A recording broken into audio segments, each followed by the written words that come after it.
My brother ruined my life, then got my wife pregnant. Now there are some betrayals that just rip your world apart, leaving you wondering if you ever truly knew the people closest to you. But what if that betrayal wasn't just by the person you loved, but also by your own brother, the one who was always favored, the one who systematically tormented you for years? Because that's exactly what happened to me, and the twisted part? He managed to destroy not just my marriage, but also my entire family in one devastating blow.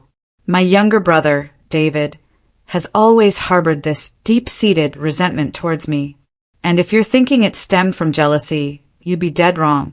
He was the golden child, not me, so there was absolutely no reason for him to be envious. See, our mom, she always indulged David. He was her everything. She cooked his meals, did his laundry, and even expected me to help him with his schoolwork, just because we were family. But I never received that same consideration.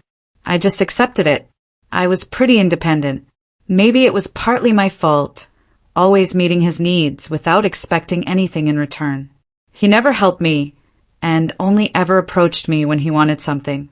While I was this quiet, introverted kid who loved to study and keep to myself, David was loud and rough, just like our dad.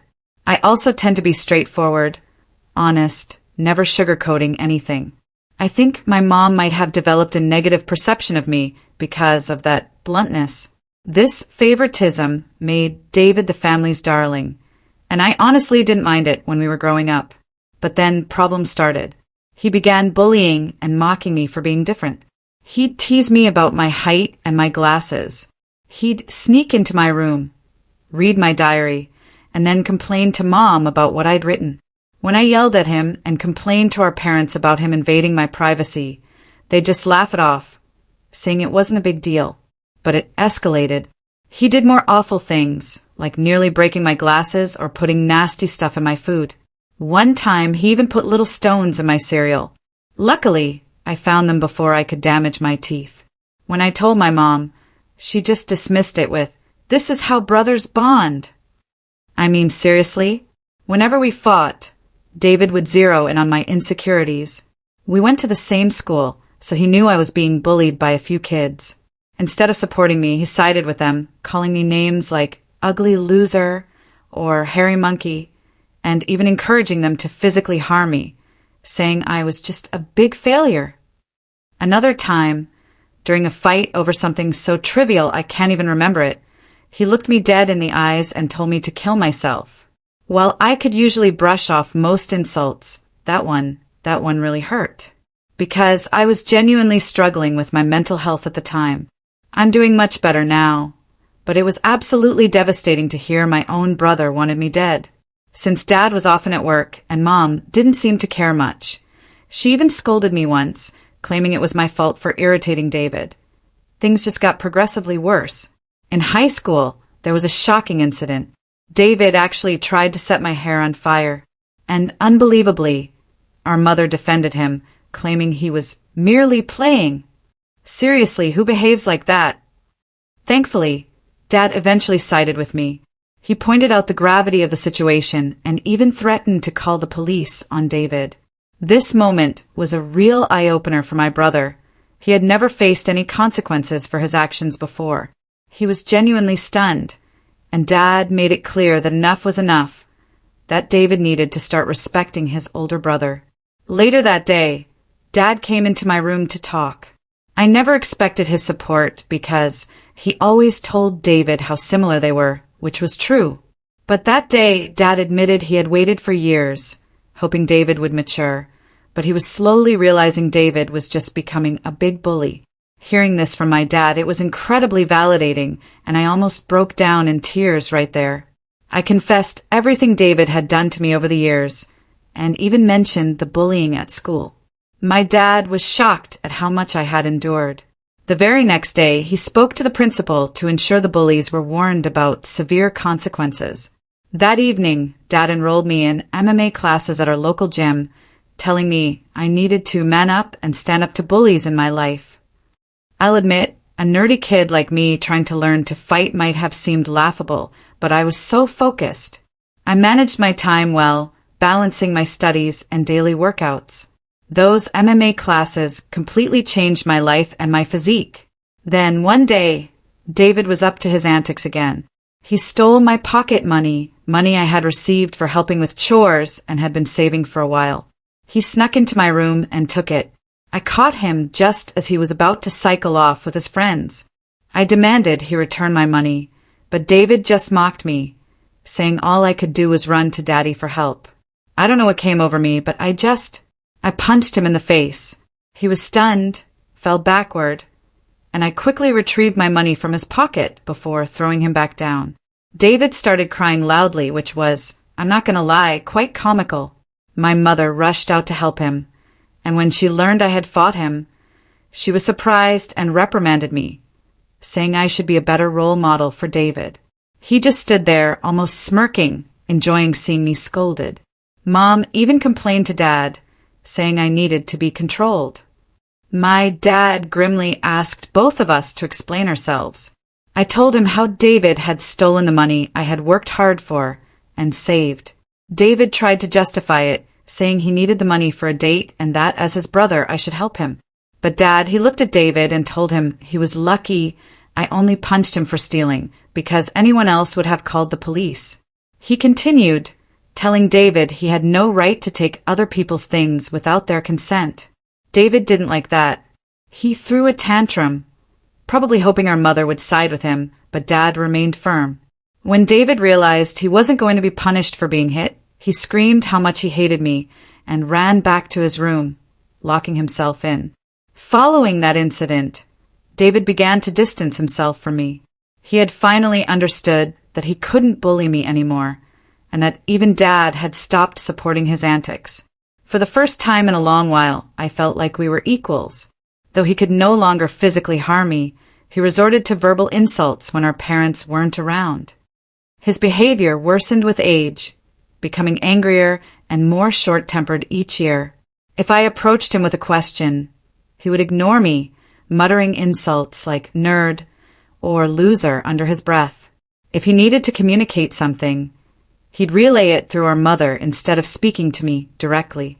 When I questioned her about why David couldn't just talk to me, she would urge me to be more understanding. I couldn't tell if it was just puberty or genuine hatred. Over time, dealing with his comments became unbearable, and I just longed to move out and get away from him. I repeatedly asked my mother to mediate a sit-down conversation for us to resolve our issues, but she always refused, saying she didn't want to get involved. When I asked her opinion on why David treated me this way, she would just brush off the question. Eventually, I left for my dream university, having earned a scholarship as a top student. My dad threw a party for me, and even my mom seemed proud. David, of course, remained aloof and distant, barely acknowledging my achievements. The day I left for university was a mix of excitement for the future and sheer relief to escape that toxic home environment. The first few months were liberating. I made new friends, enjoyed my classes, and started to build a life separate from the oppressive atmosphere of my childhood. The constant fear of David's verbal attacks lifted, giving me a newfound sense of peace. During my second year, I met my wife, Karen, at a frat party through a friend, and we immediately clicked. Coming from a religious background, having kids outside of marriage was frowned upon. However, when we discovered she was pregnant in our final year, we decided to marry right after graduation. Our wedding was a small but joyful ceremony. Our parents were happy for us, and we really enjoyed the celebration. At that moment, I truly believe Karen was the love of my life. I had always envisioned a monogamous relationship, one woman to come home to and share my life with. Despite other women showing interest over the years, I never pursued anything because I was genuinely content. Karen was my dream girl, and I never wanted to hurt her. However, I later uncovered 2 incidents of infidelity in our marriage. One was an intermittent affair with her married coworker that spanned several years, and the other was a brief fling with an ex-boyfriend during a visit to her family. Some might think I was naive, and looking back, I can't completely disagree. Each time, we separated for a while, but I chose to forgive my wife. I didn't want to raise our child in a broken home, and I truly believed we could overcome these obstacles. The affair with her coworker happened when we were young, and I attributed it to youthful mistakes and poor judgment. For a period, things seemed to get better, although I could never fully trust her again. I did my best to set aside my doubts, knowing that if I chose to forgive, I had to genuinely work toward a fresh start. It's been 4 years since her second betrayal, and I felt confident in my decision to give her another chance. Karen seemed to have changed, and we were genuinely happy, planning our family's future. But then, 3 months ago, my world was shattered once more. She revealed that she had been having a long-term affair, and then the words that hit me like a ton of bricks. She suggested that our son might not be mine. Shock, betrayal, disbelief, they just overwhelmed me. I struggled to comprehend the enormity of her confession. In a daze, I managed to ask why she had kept such a significant secret and how she could have done something so devastating. Her reaction was cold, indifferent, as if she were detached from the pain she caused. Her vague responses left me with more questions than answers. It was a surreal and painful moment, confronting the shattered trust and the uncertainty about my own family. I kept pressing Karen for the truth, because I felt I deserved to know who the father of the child I had been raising since birth really was. And that's when she admitted it. It was David. My eyes widened in shock as I asked Karen what she meant. She explained that she and David had become friends when I first introduced her to my family. She had stayed with us from Thanksgiving until New Year's, and David, who was usually so cold to me, was warm and polite towards her. It made me glad, because I didn't want Karen to feel unwelcome. She really wanted to be accepted into my family, so she spent significant time with my mom whenever possible. She noticed the rift between David and me, and questioned me about it. I opened up about our strained relationship, explaining that we might never repair it due to his unresolved feelings. Karen understood, but she started including David in our outings, hoping it would help us bond. Whenever we planned to watch a movie, she invited David, and we watched whatever he chose. During this time, David and I actually exchanged a few words, which was an improvement compared to his usual silent treatment. I remember Karen and David hanging out, playing video games together, but I never thought much of it. Karen told me that one day, David opened up to her about his struggles, about a recent breakup. Feeling vulnerable, he struck up a friendship with her. She mentioned that he would harmlessly flirt with her when I wasn't around, and eventually, things escalated beyond her control. The vision of my wife and brother sleeping together, it made me feel sick to my stomach. Karen confessed that she felt guilty afterward and left him, which matched her abrupt decision to go home instead of spending New Year's with me. Although I tried to convince her to stay, she was adamant. When we met back at college after the holidays, she was her usual cheerful self, so I didn't question anything. 2 weeks later, we found out she was pregnant. Karen admitted she didn't know if the child was mine or David's, and with no way to prove it, she chose to stay with me, knowing I was the more dependable brother. This was why we got married. My world felt like it was crashing down. The son I loved might not even be mine. I asked Karen if she had been sleeping with David recently, and she slowly nodded. She revealed that they had always stayed in touch because their chemistry was undeniable. They would sneak off to hotels, lying to me about working overtime. She admitted that half of her business trips were actually romantic getaways with him. I asked why she married me if she wanted my brother, and Karen said she didn't want to be the one to break off the marriage. She saw me as a wonderful father to our son and decided to stay. In her words, she made a mistake and didn't know when to stop. I told Karen I was glad she told me the truth, but that I was going to pack up and leave. She started crying, asking for forgiveness. She expected me to yell at her, but instead I just calmly packed my clothes. Karen insisted that if I loved her, I should fight for her, and that mistakes happen in every marriage. When she realized I wasn't going to do anything, she changed tactics, saying our son would be affected by a divorce, and that children shouldn't be raised in broken homes. I reminded her that I might not even be the father, which made her cry more and accuse me of being cruel. It seemed like she believed nothing could make me want to leave the marriage. Perhaps it was partly my fault for letting things slide in the past. While I did love her, it felt more like it stemmed from thinking we had a son together and had been together since college. Karen kept insisting it wasn't too late to fix things, but I struggled to believe her and had no patience left. Trust was a major issue, and her words felt hollow. Even if I forgave her, I could never forget she slept with my brother. I've always believed in forgiving mistakes because we're all flawed, but this was beyond acceptable limits. I left her crying on the doorstep and checked into a hotel. The next day, I went straight to my parents and revealed everything about my wife's affair with David, explaining how they had been secretly sleeping together for years. The shock on their faces was undeniable. True to her nature, my mother initially tried to defend David, insisting that her boy could never do such a thing to his own brother. Determined to expose the truth, I asked my parents to remain silent and let me call David in front of them. I instructed them to stay quiet so I could catch David off guard, making him believe it was a private conversation.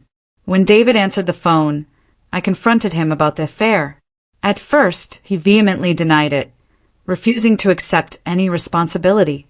However, when I told him that Karen had admitted to everything, he immediately started blaming her, calling her characterless. He actually claimed it wasn't his fault if women were attracted to him, and that he was the better-looking brother.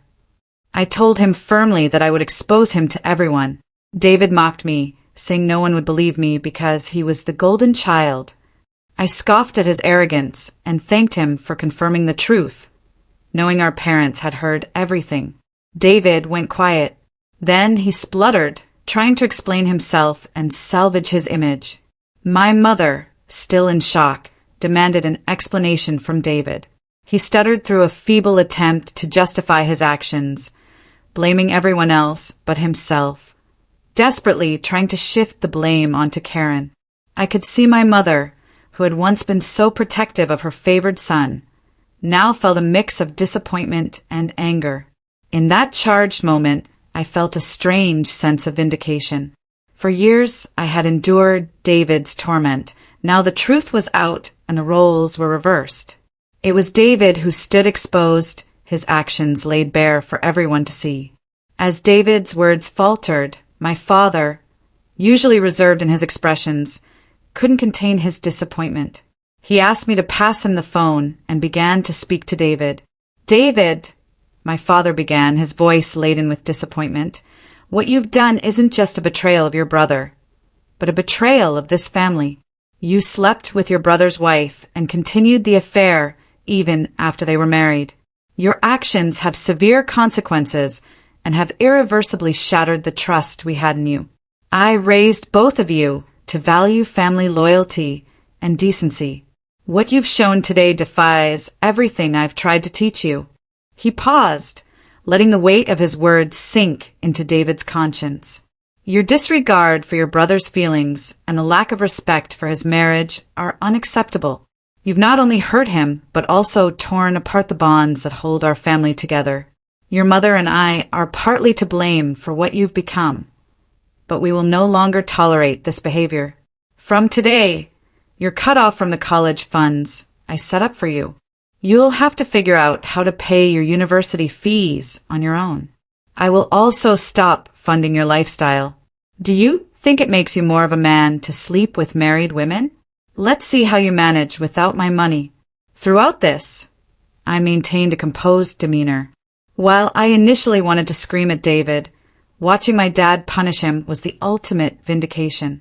I had exposed his true nature, and it was clear he had underestimated the consequences.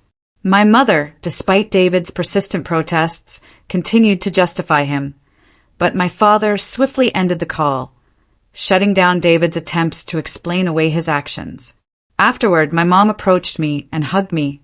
It had been a long time since we shared such a moment, but in that embrace there was an unspoken understanding and support amidst the family turmoil. She apologized for not believing me all this time. My 14-year-old self could never have imagined this moment, being vindicated and embraced by my mother. Following this, my dad helped me find a good lawyer to divorce Karen. She and her lawyer tried to fight dirty, asking for alimony since I earned more than her, but her affair played heavily in my favor. We also conducted a paternity test, and it was confirmed. David was indeed the father of the child. The news was incredibly painful, even worse than discovering Karen's infidelity. I was furious that the son I had loved and raised wasn't mine. However, I decided to stay strong. Karen begged me to continue visiting my son, arguing he shouldn't be punished for the situation. But I couldn't bear to see him. He reminded me too much of David, and I hated it. After my divorce was finalized, a sense of freedom washed over me as I moved into my own bachelor pad. It felt surreal to live alone since I had married so young and never really had the chance to experience independence. However, my naturally independent nature allowed me to quickly adapt to my new lifestyle, and I thoroughly enjoyed it. 2 weeks ago, my dad called to tell me he was considering changing his will because he didn't want to leave anything to David. My dad is incredibly stubborn, and once he decided to cut David out of his life, he stuck to it. David tried reaching out to our parents and even showed up at their doorstep begging for forgiveness, but they refused to let him in. Even my mother, who usually gave in to David's tantrums, seemed done with him, though it must have been hardest for her. David never texted me to apologize for what he had done, showing he didn't regret his actions. He was just upset about being cut off from our parents.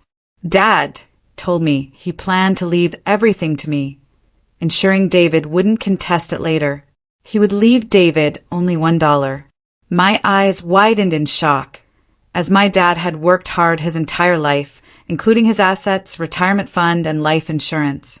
The total came to nearly $2 million. The only condition in his will was that if my dad passed away before my mom, she would continue living in their house, even though ownership would transfer to me. I didn't mind this, as I wanted to care for my mom in her final days. Somehow, David found out about this. Unable to reach our parents, he called me yesterday, trying to make amends. He explained how he was struggling with college, and that after Karen discovered the paternity, she had been pestering him for child support.